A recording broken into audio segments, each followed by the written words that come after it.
Avec nous, le ministre de la Santé. Grosse journée pour M. Dubé. M. Dubé, bonsoir. Bonsoir, M. Roy. Votre projet de loi, vous l'avez montré. Là, vous avez dit les gens ont eu peur quand je suis arrivé dans la pièce. C'est épais comme ça. Ça prenait un gros projet de loi pour ce que vous voulez faire à ce point-là? Bien, écoutez, je peux vous dire que c'est pas mon objectif là, de passer des heures et des heures en commission parlementaire pour faire des articles de loi. Par contre, on n'a pas lésiné pour faire tous les changements que les Québécois sont en droit de s'attendre. Et s'il faut passer plusieurs jours, plusieurs semaines en commission parlementaire, je vais le faire parce que je pense qu'on le doit aux Québécois. Alors oui, c'est très costaud, mais réformer le réseau de santé, c'est important, puis il faut le faire. Et vous le savez mieux que moi, vous n'êtes pas le premier qui veut réformer le réseau de la santé. On vous a préparé un petit condensé, c'est quelques secondes. Écoutez ça. C'est gentil. Ça vaut la peine. Non, mais c'est intéressant. C'est depuis Robert Bourassa. On écoute. OK. Engagements qui ne sont pas négociables. C'est d'avoir une médecine civilisée au Québec. Est-ce que c'est demain matin que le médecin coordonnateur à l'urgence et à l'admission va être là? Je pense qu'il faut quand même laisser aux mesures le temps de se mettre en place. Encourager de plus en plus les médecins à faire du domicile, à aller voir la personne. La transformation technique à faire, là, est claire depuis longtemps. Là, on va devoir la faire parce qu'on ne peut plus se permettre de gaspiller notre argent. Il faut qu'on ait des solutions qui vont faire en sorte qu'on reconnaisse la lourdeur des clientèles puis que la rémunération du personnel. Nous sommes toutes et tous un peu prisonniers de ce préjugé tenace qui veut que toutes les urgences du Québec soient problématiques. Si on veut baisser cette attente-là à l'urgence, il faut faire sortir les patients qui prennent des lits qui ne devraient pas. Vous comprenez que les gens se disent, bien sûr que la volonté est là à chaque fois, mais pourquoi lui, il réussirait, M. Dubé? Bien, écoutez, je pense qu'on a l'opportunité avec la pandémie qu'on vient de vivre ensemble, là, 3 ans de pandémie, de se rendre compte qu'on n'a pas le choix. Le statu quo, il n'est pas acceptable. Puis quand on fait de la gestion de changement, que j'ai eu la chance de faire dans d'autres organisations, bien, il faut qu'il y ait un consensus du public ou des gens qui sont impliqués de dire il faut changer. On a cette chance-là aujourd'hui que tous les Québécois sont d'accord. Le statu quo, il n'est pas possible. Okay. Ça, c'est la première chose. Deuxièmement, quand on a déposé notre plan de santé il y a 1 an, on n'a pas fait ça du revers de la main, là. On a travaillé, on a eu un consensus sur le plan, sur la vision.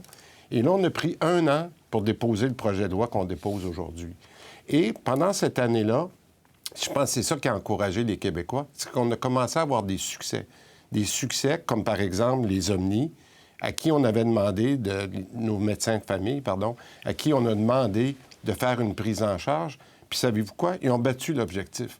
Alors, si on est capable d'accumuler des petits succès pendant qu'on met au fur et à mesure les pièces du casse-tête, je pense que les gens vont y croire. Puis c'est comme ça que ça se bâtit du changement, une gestion de changement, en ayant des succès. Je vais aller dans plus de détails, mais il y a une autre question qui est peut-être fondamentale que je veux vous poser, parce que vous auriez pu me répondre aussi, M. Roy. Moi, la différence, c'est que j'ai l'appui de mon premier ministre pour aller au bout de cette réforme-là. Parce qu'on a vu M. Rochon dans les archives, on en a vu d'autres, qui, quand ça commençait à brasser, soit avec les médecins, soit avec les syndicats, soit avec la population, il y a eu des petits reculs.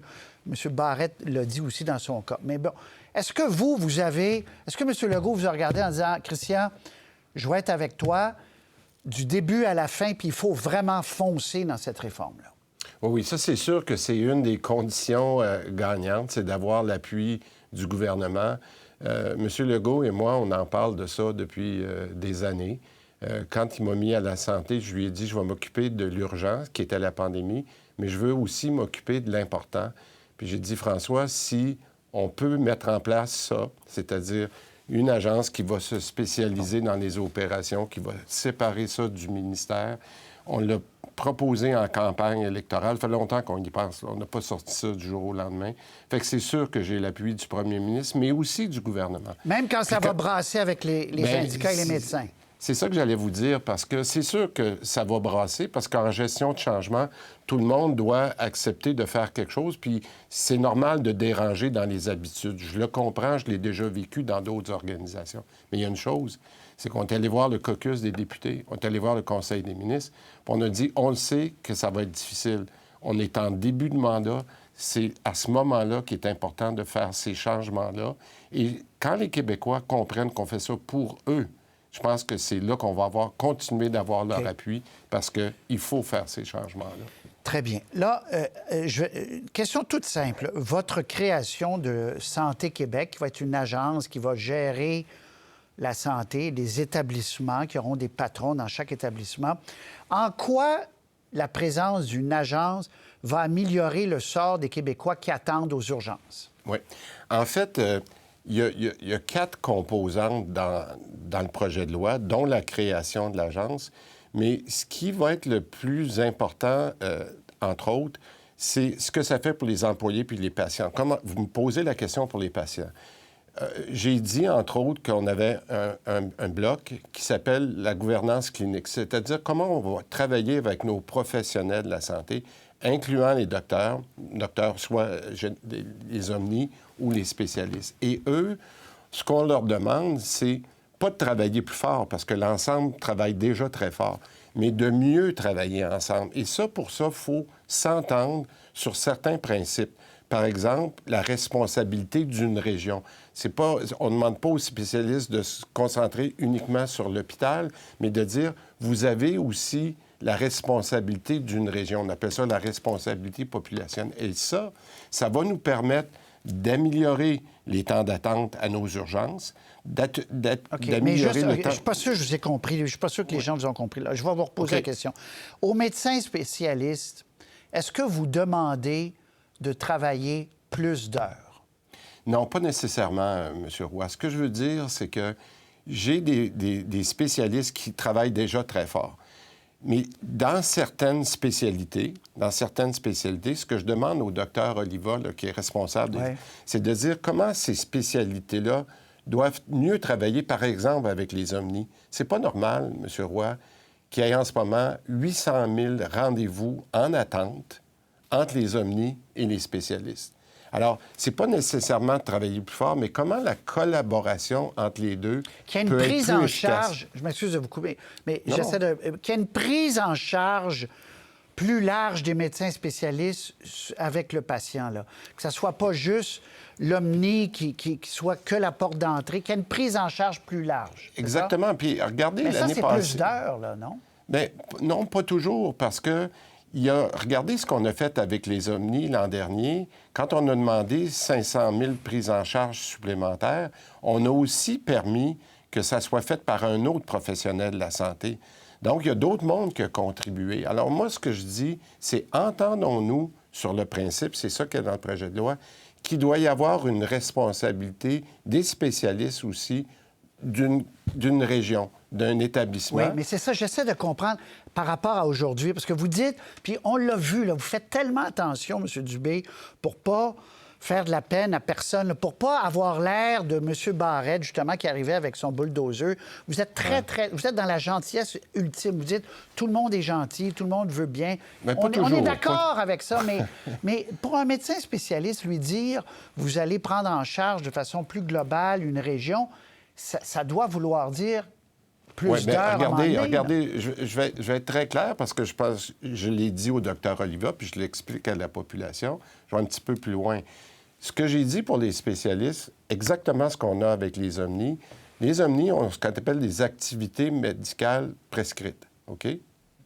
Ça veut dire que non seulement vous pratiquez comme omnis, mais on vous demande dans certaines régions, quand on vous alloue une région, de faire d'autres activités comme d'être à l'urgence, comme par exemple d'être dans un CHSLD ou de faire du soin à domicile. Vous me suivez?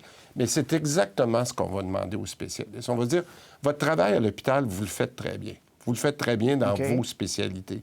Mais dans la population, des fois, il manque des rendez-vous dans des cliniques. Il manque des rendez-vous... Venez nous aider, là. Venez nous aider et peut-être que le temps à l'hôpital pourrait être fait par d'autres personnes. Alors, c'est là que cette collaboration-là, puis je peux vous le dire, les médecins... Mais c'est mettre davantage l'épaule. Puis là, on n'est pas en train de déprécier les médecins spécialistes, M. le ministre. Aucunement. C'est des grands... Ils font des grandes choses. Tout ça est bien beau. Mais vous dites quand même, ils devront, pour que ça marche, pour que les gens voient des changements, c'est ça votre but, que les médecins spécialistes mettent l'épaule à la roue. Donc, il y a une négociation qui commence, qui peut être difficile. Bien, regardez... premièrement, là, c'était de mettre tout ça sur la table clairement. OK. C'est ça, moi, j'appelle ça ma base de discussion. Quand je dépose un projet de loi, comme je l'ai fait avec les Omnis l'an dernier, on part de là.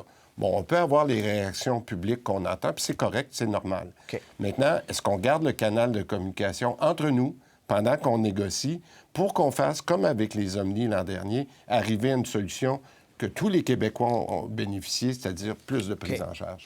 Est-ce que je vais vous montrer des chiffres que vous connaissez mieux que moi sur le temps d'attente pour les urgences? Là, ceux qui attendent plus qu'un an, on est rendu à 18 000. Ça a baissé des chirurgies. Ça a baissé un peu. Là. Il y a peut-être quelques mois, c'était peut-être à 19, 20, mais en tout cas... Mais ça a monté jusqu'à 23 000. Oui, c'est ça. Mais ça baisse pas vite. Ça, là, à quel moment l'agence qui va s'installer, les spécialistes qui auront un rôle, appelons ça élargi, à quel moment on va voir ces listes-là diminuer? Bien, j'espère qu'on n'a pas besoin d'attendre l'agence, parce que ce que je vous dis, ça peut se faire par négociation pour certains éléments. Mais si, dans certains cas ou dans certaines spécialités, le principe n'est pas accepté, ça va aller moins vite. Alors, c'est un petit peu, je vous dis, oui, c'est vrai que le projet de loi, il est costaud, mais il faut continuer. Moi, j'ai une entente avec les médecins là, qui doit être signée pour les 3 prochaines années. Est-ce que tout doit être dans le projet de loi ou il y a des choses qu'on peut mettre dans l'entente? OK, mais ce que les gens veulent savoir, M. Dubé, parce que vous-même, vous l'avez très bien dit cet après-midi, puis tout à l'heure, le statu quo n'est pas acceptable. Quelqu'un qui a dû aller au privé pour faire remplacer sa hanche parce qu'il y avait 3 ans d'attente, à quel moment au Québec on va être capable de régler ça? Là? C'est un peu ça que les gens ont en tête. Là. Bien, écoutez, moi, ce que j'ai dit, c'est que dans certaines spécialités, ça va se faire plus rapidement. Je vous donne un exemple. C'est plus facile de faire des cataractes dans les cliniques privées en attendant d'avoir le personnel. Notre plus gros problème, c'est pas les médecins spécialistes, c'est notre personnel qui nous manque, nos infirmières. Mais ce que je vous dirais, moi, j'ai dit un horizon de 2025, c'est là qu'on va voir. Mais d'ici ce temps-là, comme vous l'avez vu, on est passé de 23 000 à 18 000 attentes de plus qu'un an. Moi, je souhaite qu'on voit les modifications tous les jours. Mais les leviers dont on parle, les leviers dont on parlait tout à l'heure, moi, je pense que plus vite on va les avoir. Puis c'est pour ça que j'ai besoin de l'opposition, pour être capable de mieux travailler le projet de loi et non seulement le déposer, le faire voter. Mais de le faire voter le plus rapidement possible. Qu'il n'y ait pas une éternité à chaque paragraphe, nécessairement. Et voilà. Les syndicats. Là, j'ai parlé beaucoup des médecins spécialistes, c'est quand même un morceau important. L'agence, on comprend que l'agence va gérer. Il y aura un employeur au Québec plutôt que 34 ou 39 ou 38. Oui, 34. Un employeur. Qu'est-ce que ça veut dire pour moi, pour nous, là? Qu'est-ce que ça veut dire? Ça veut dire des infirmières qui pourront se promener? Ça veut dire... Qu'est-ce que ça change? C'est quoi l'avantage de ça? Bien, il y en a plusieurs, mais vous avez commencé... Pensons à l'infirmière ou à des professionnels. Une des choses qui est absolument importante pour une infirmière qui travaille dans le réseau, c'est son ancienneté. Hein? Son ancienneté, elle est là depuis 10 ans, 15 ans. On a vu des situations aberrantes où une infirmière qui travaille, par exemple, à Montréal, là, après un certain nombre d'années, 20 ans, veut aller peut-être pratiquer dans les Laurentides parce que la famille a changé, etc. Bien, en ce moment, parce que j'ai 35 employeurs, cette ancienneté-là n'est pas transférable. La journée qu'on a un employeur, les cloisons entre les CIS et les CIUS n'existeront plus. C'est vrai, donc, ça, ce que vous dites? Je veux dire, une infirmière de Montréal qui va aller à Saint-Jérôme, le CIS de Saint-Jérôme ne reconnaîtra pas son ancienneté, alors qu'il meurt d'envie d'avoir des infirmières? Bien oui, en ce moment, il y a énormément de restrictions sur une base volontaire. On ne parle pas de mobilité, de forcer un employé. Non, je comprends. Alors donc... Mais ça n'a pas de bon sens que ça soit comme ça. Non, mais c'est sûr. C'est exactement ce que je disais en point de presse cet après-midi en donnant des exemples. Donc, mais en parallèle, avec ce que Mme Lebel fait très bien, la négociation, je veux être capable de dire, on appelle ça une ancienneté réseau. Ça fait longtemps que c'est demandé par les infirmières. Mais il faut être capable de discuter avec les syndicats que oui, un employeur unique va permettre ça, mais on peut-tu le faire plus rapidement aussi avec la négociation collective? OK. M. Dubé, je parlais de M. Barrette tout à l'heure, le côté bulldozer, puis je pense qu'il serait d'accord même avec nous. Lui a applaudi ce que vous êtes en train de faire. L'agence, là, il dit ça fait des années qu'on aurait dû faire ça. Mais lui fonctionnait carotte-bâton. Puis M. Couillard, à un moment donné, lui a enlevé le bâton, puis il dit « c'est pour ça que j'ai pas pu continuer ». Là, c'est bien, puis comme je soulignais tout à l'heure, vous avez eu un ton très positif, puis vous voulez, dans une grande organisation, inspirer, puis tout va bien. Mais à un moment donné, est-ce que vous allez devoir forcer si ça ne fonctionne pas? Allez-vous avoir le courage de politique de vous affronter aux médecins s'ils ne veulent pas, ou à d'autres groupes, ou aux syndicats, là? Bien, tout à fait, mais on n'est pas rendu là. OK. Je vous dis, c'est très clair, on va demander sensiblement ce qu'on demande déjà aux OMNI, aux spécialistes. Comment on va y arriver? Mais ça va être exigeant, ce qu'on fait.